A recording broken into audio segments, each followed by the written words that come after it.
The alien warlord mocked humanity. One girl pulled the trigger. The sky above Earth turned dark on the morning of March 15th, 2147. And it was not because of clouds or storms, but because of the massive ships that blocked out the sun itself. Yoon Si-Yoo-Hin was eating breakfast with her father when every screen in their apartment switched on by itself, and a face appeared that would haunt humanity forever. The face of Drados, the unbroken supreme warlord of the Vexari Empire. He stood nearly 3 meters tall, with gray-armored skin and 4 eyes that glowed like dying embers.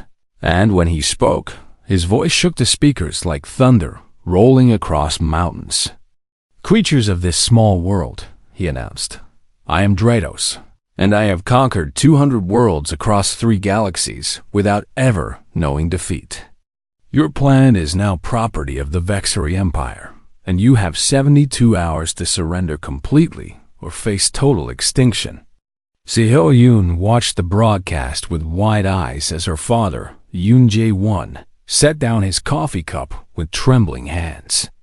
This was humanity's first contact with alien life, and it came not as friendship, but as a death sentence. Jae-won was a retired army colonel, a man who had served his country for 30 years before coming home to raise his daughter alone after his wife died giving birth to Lee Seo-yeon 14 years ago. And now he watched their world change forever in the span of a single morning. "Father," Seo-yeon said quietly, "what do we do now?" He looked at his daughter, this small girl with her mother's fierce eyes and her grandfather's stubborn jaw, and he had no answer to give her. What could anyone do against ships that blocked the sun? Within hours, the world descended into chaos as governments scrambled and military forces mobilized.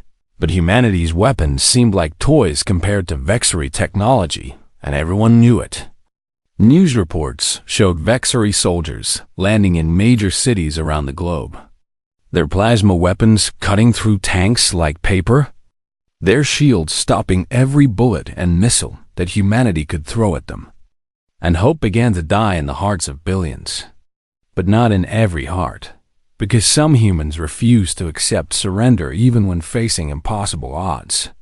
Jae-won's phone rang that evening, and Seo-yeon watched her father's face change as he listened to the voice on the other end. His old military unit was reforming, not as soldiers of a surrendering nation, but as resistance fighters who would rather die on their feet than live on their knees. "I understand," Jae-won said into the phone, and when he ended the call, he sat in silence for a long time. Seo-yeon pretended to read her book, but she heard everything, and when her father finally spoke, she was ready. "I have to go away for a while," he began, but she cut him off. "No," she said firmly, and her voice did not waver despite the fear in her chest. "We go together or we die together, but I will not sit here and wait for monsters to come for me while you fight alone." Jae-won stared at his daughter as if seeing her for the first time, and perhaps he was seeing her truly for the first time. Not as the child he had raised, but as the young woman she had become, forged in the same fire that had made her grandfather a war hero and her mother, a woman brave enough to give her life for her child. "This is not a game," he warned. "These aliens have destroyed civilizations older than human history. Then we will be the civilization that destroys them," Seo-yeon replied, and something in her voice made him believe it might be possible. That night, they packed what they could carry and left their home in Bizen, joining a convoy of resistance fighters heading north toward Seoul, where Drados had chosen to land his command ship and establish his throne. The journey took 3 days through burning cities and crying refugees, and Seo-yeon saw things that no 14-year-old should ever see. Families torn apart, children screaming for parents who would never come, and the bodies of those who had tried to fight back lying in the streets like broken dolls. But she did not look away, because looking away would mean forgetting, and she swore to remember every face, every cry, every drop of blood that the Vexari had spilled. When they finally reached the outskirts of Seoul, the city was unrecognizable. The beautiful capital had become a fortress of alien metal and crackling energy shields, with Vexery patrols marching through streets where Korean families had walked for generations. Drados had made his throne in the ruins of the National Assembly building, tearing down the symbols of human democracy and replacing them with the banners of his empire. And from there he broadcast daily messages mocking humanity's weakness. "Your leaders beg for mercy," he laughed in one broadcast. "They crawl before me like the insects they are, and I am generous enough to let some of you live as slaves rather than die as fools." Yun watched this broadcast from a hidden basement where the resistance had gathered, and her hands curled into fists as rage burned in her chest like a fire that could not be contained. "He thinks we are weak," she whispered to her father. "He thinks we will break." Jae-won put his hand on her shoulder and squeezed gently, because he understood her anger better than anyone. He had felt the same rage when enemies had threatened his country before, and he knew that rage could be a weapon if channeled properly. "The Vexery have conquered 200 worlds," Captain Choi Yunbai told the gathered resistance fighters that night.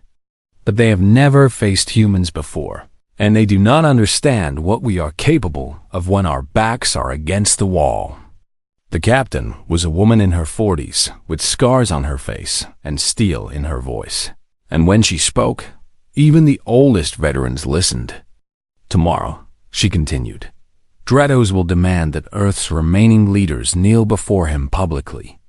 And he has announced that he will make an example of Korea first, because we dared to delay broadcasting his message by 3 minutes."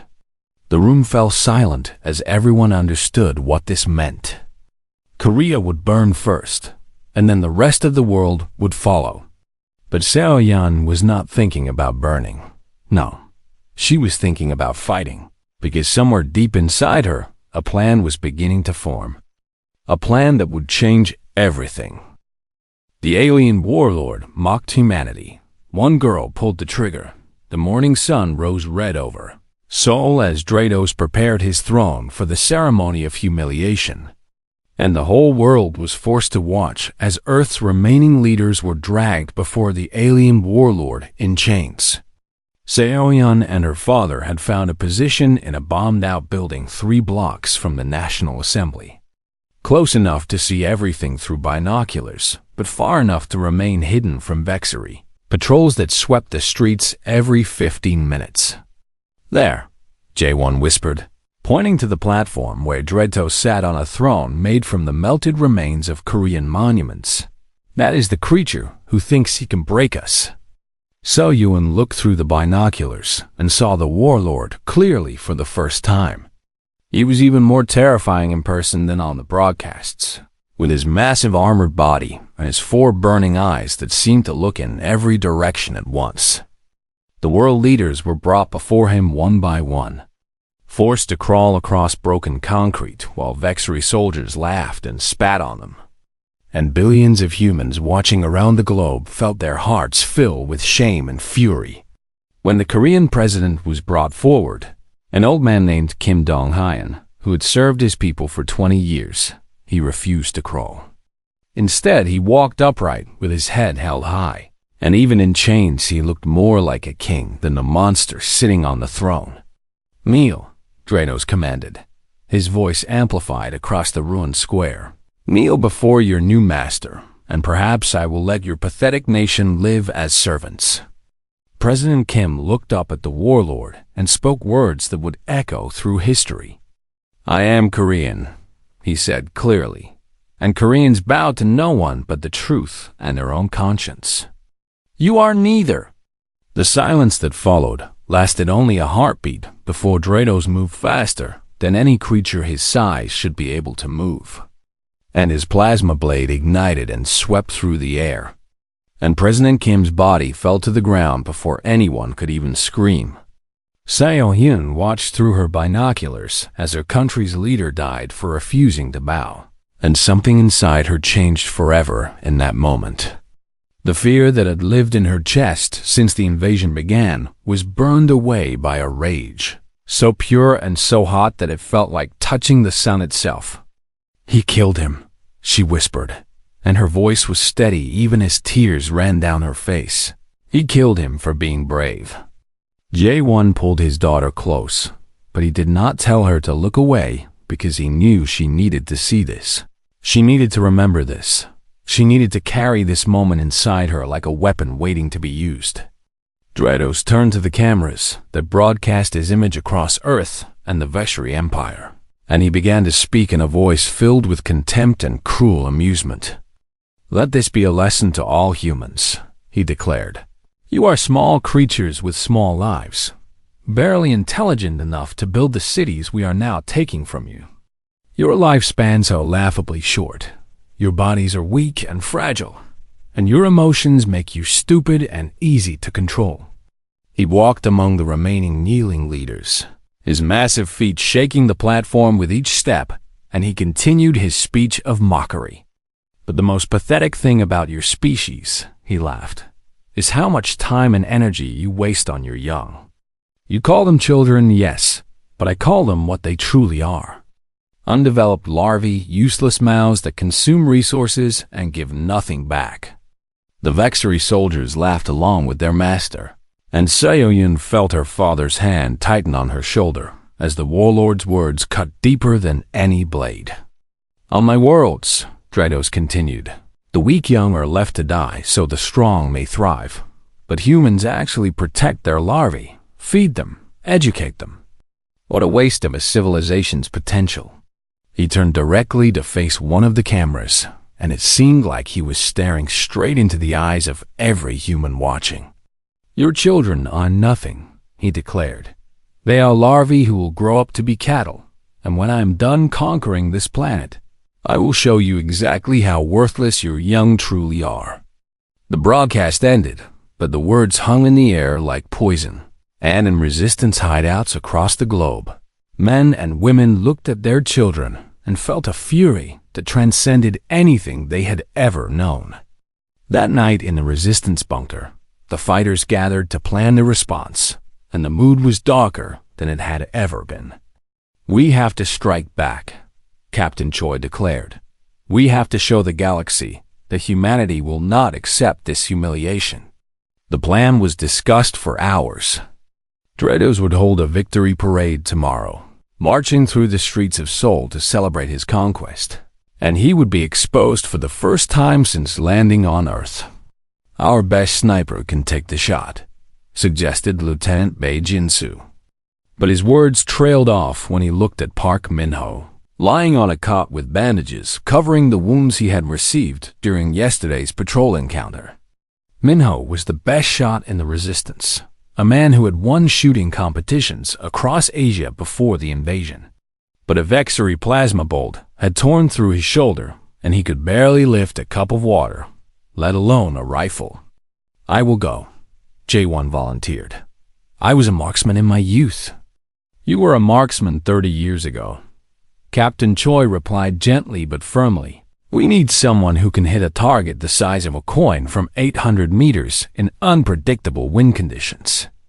The room fell silent as everyone understood the truth. Without a capable sniper, the mission was impossible.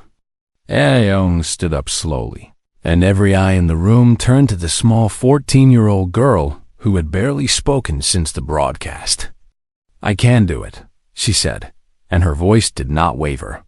Laughter broke out among some of the older fighters, but it died quickly when they saw the look in her eyes and the expression on her father's face. "She's been shooting since she was 10 years old," J1 said quietly. "She won the National Youth Precision Shooting Championship last year, and the year before that, and the year before that." Captain Choi studied the girl carefully, seeing past her small body and young face to the steel that lived behind her eyes.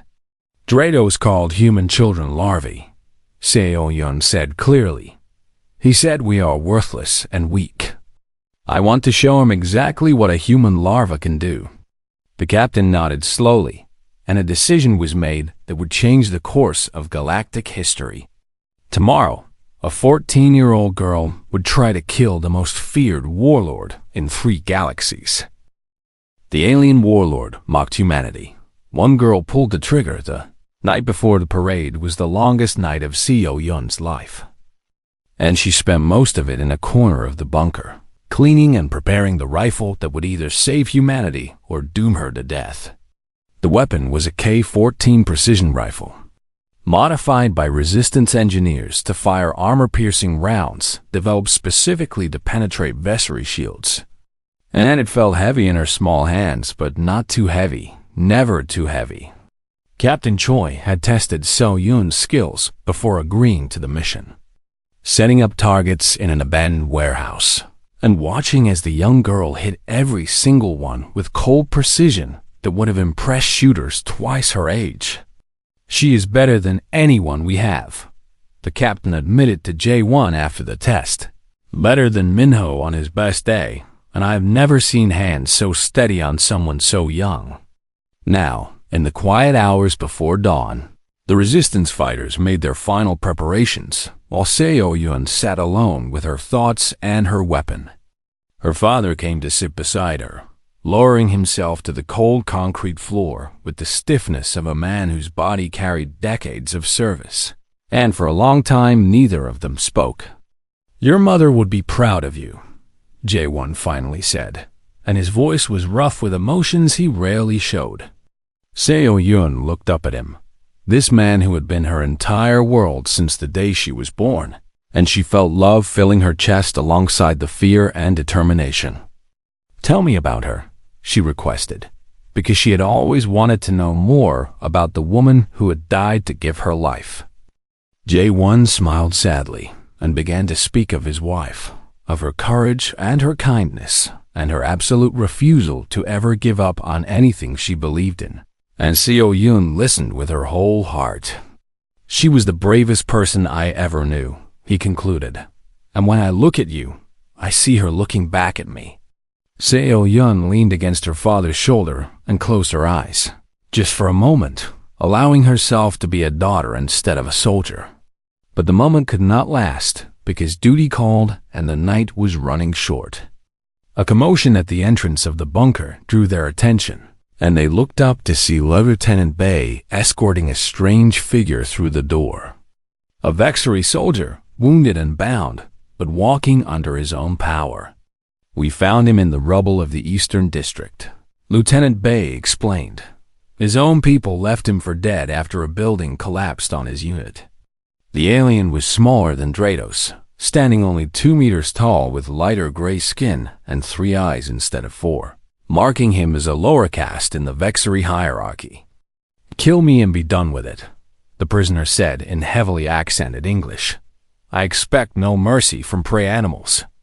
Captain Choi stepped forward, her face hard but curious. "Why would your own people leave you to die?" she demanded.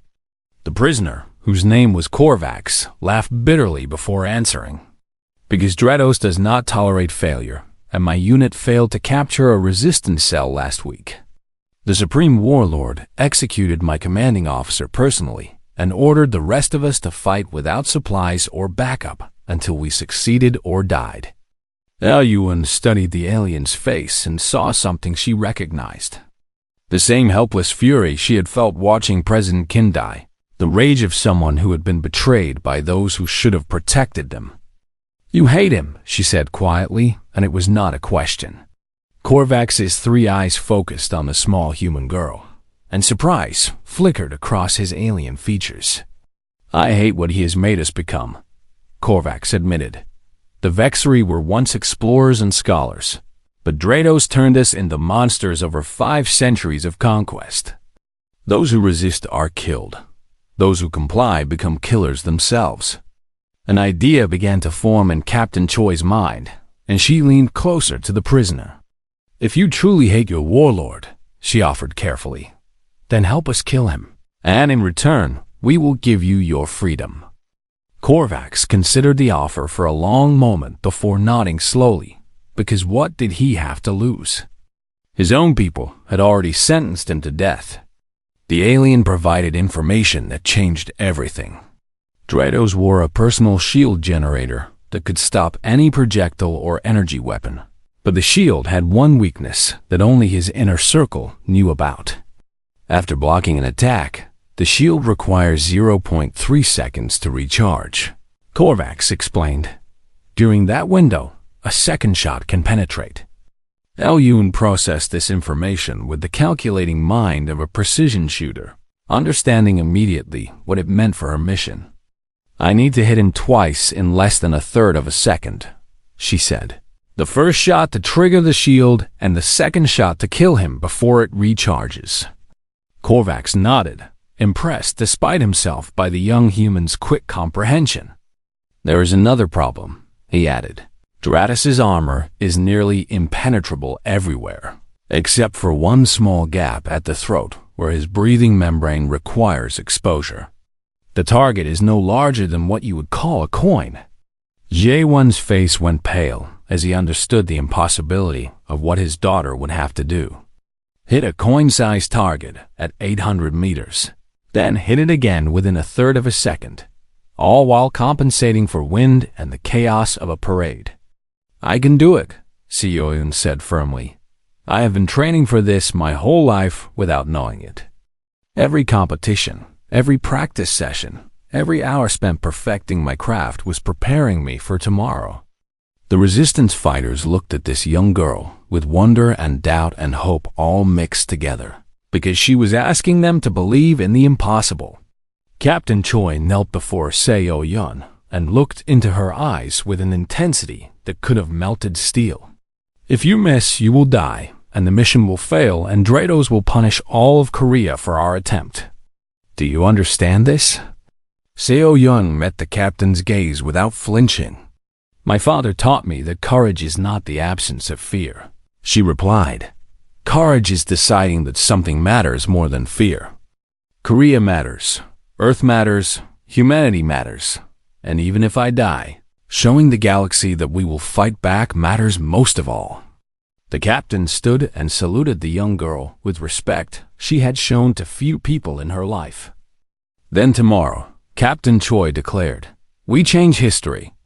Dawn arrived with gray light filtering through the bunker's hidden windows, and Seo-Yun rose from her brief rest with steady hands and a clear mind. She had 2 bullets, 2 chances, and less than a third of a second to save her species. The walk to her sniper position felt like the longest journey of her life. The alien warlord mocked humanity. One girl pulled the trigger. The parade route stretched through the heart of broken soul like a wound that refused to heal.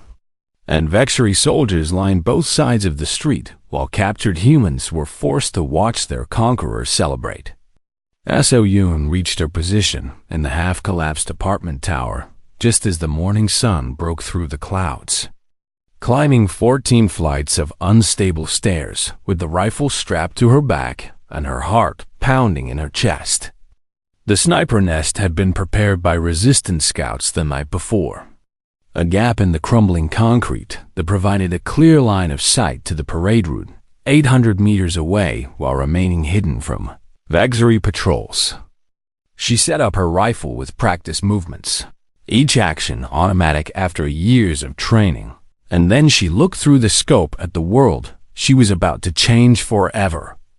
Her father's voice crackled through the earpiece hidden in her hair. Nest, this is Overwatch.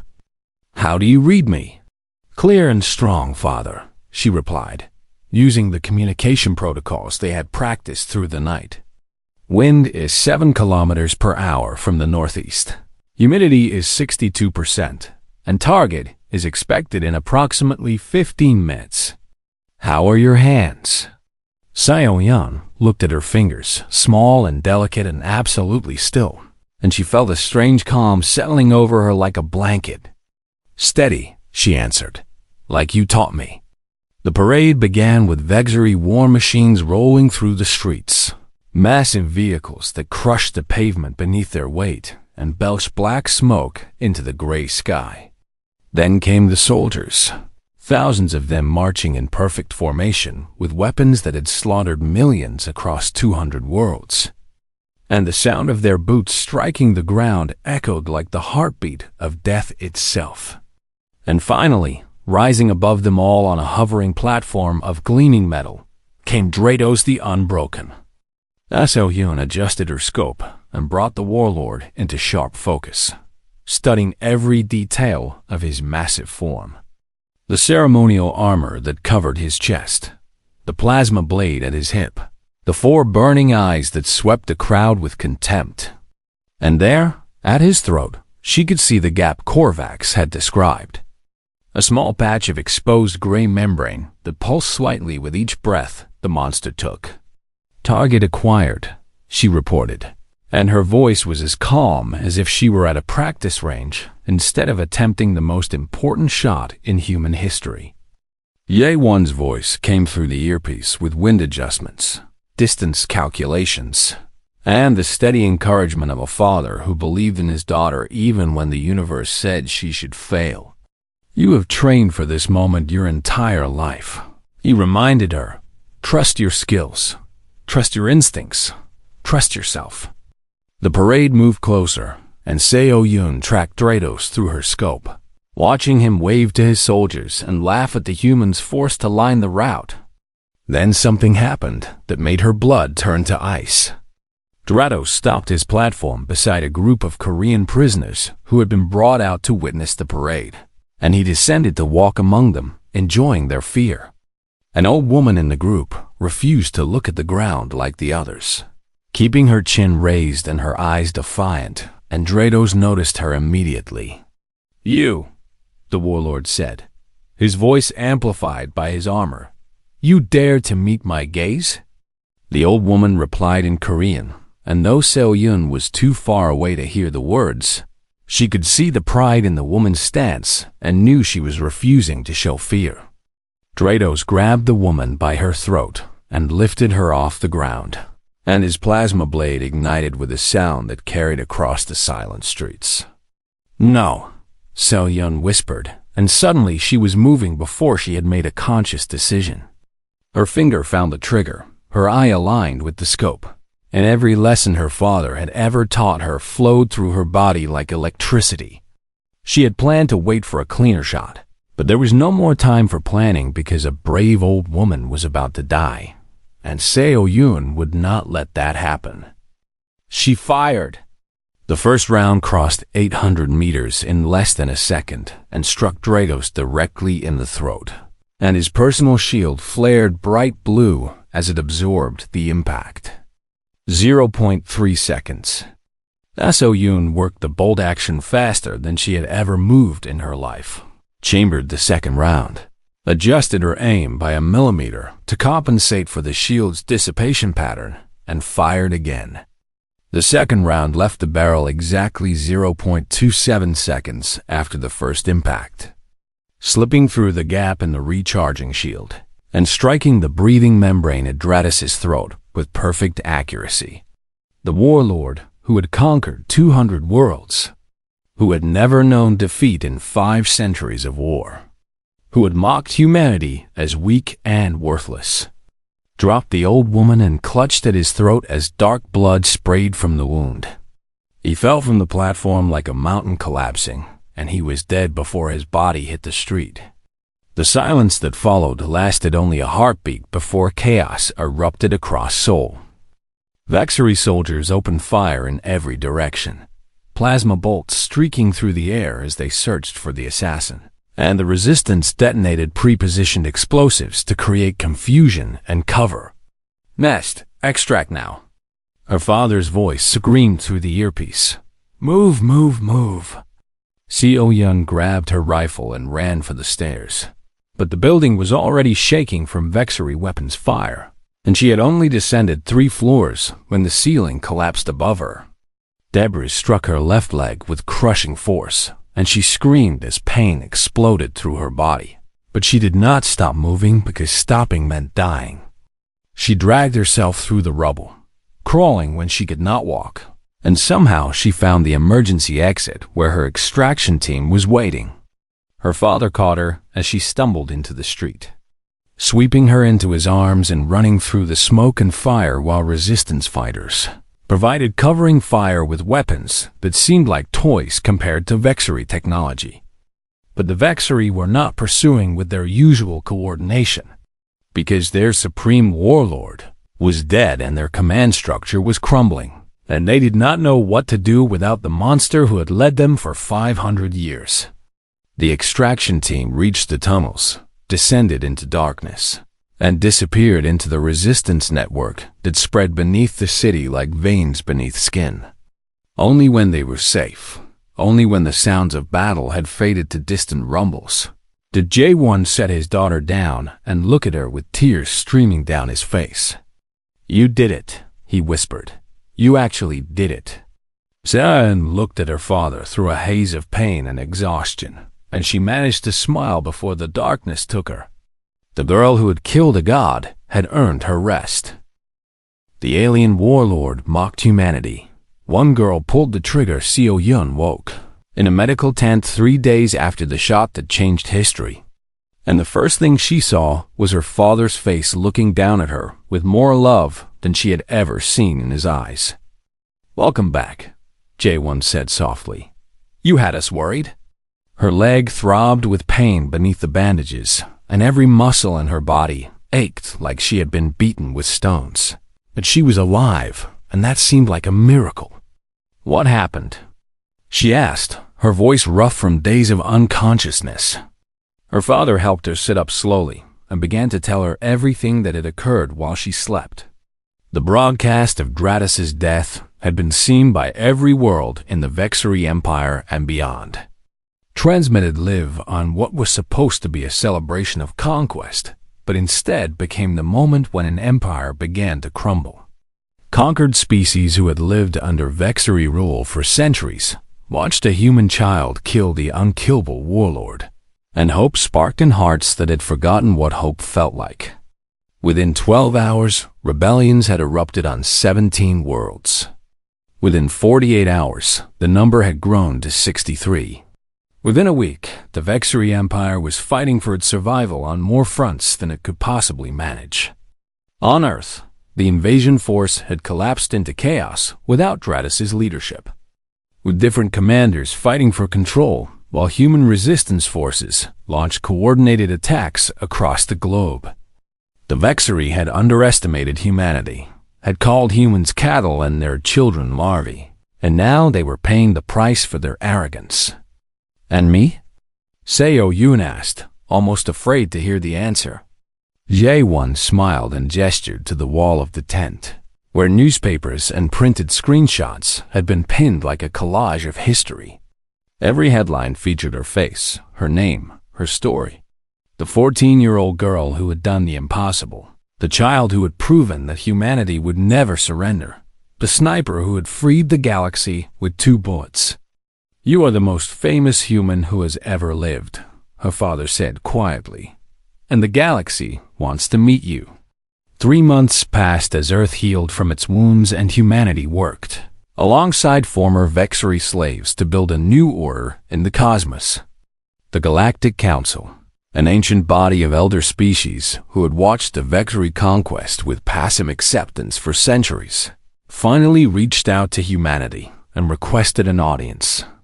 They wanted to understand the species that had done what their mighty civilizations could not. Seo Yun was chosen to represent humanity, not because she wanted the attention, but because the council specifically requested her. They wanted to meet the girl who had changed everything. She walked into the council chamber on a space station orbiting Earth, moving with a slight limp that the doctor said might never fully heal. And she looked up at the assembled representatives of 100 species with the same steady gaze she had used to sight down her rifle. "You are small," observed the eldest council member, a being of crystalline light called Venether, who had lived for 10,000 years. "Even by human standards, you are young and small. How did you defeat Drayos when our armies could not?" Seo-Yun thought about the question carefully before answering, because she knew that her words would be recorded and studied and remembered for generations to come.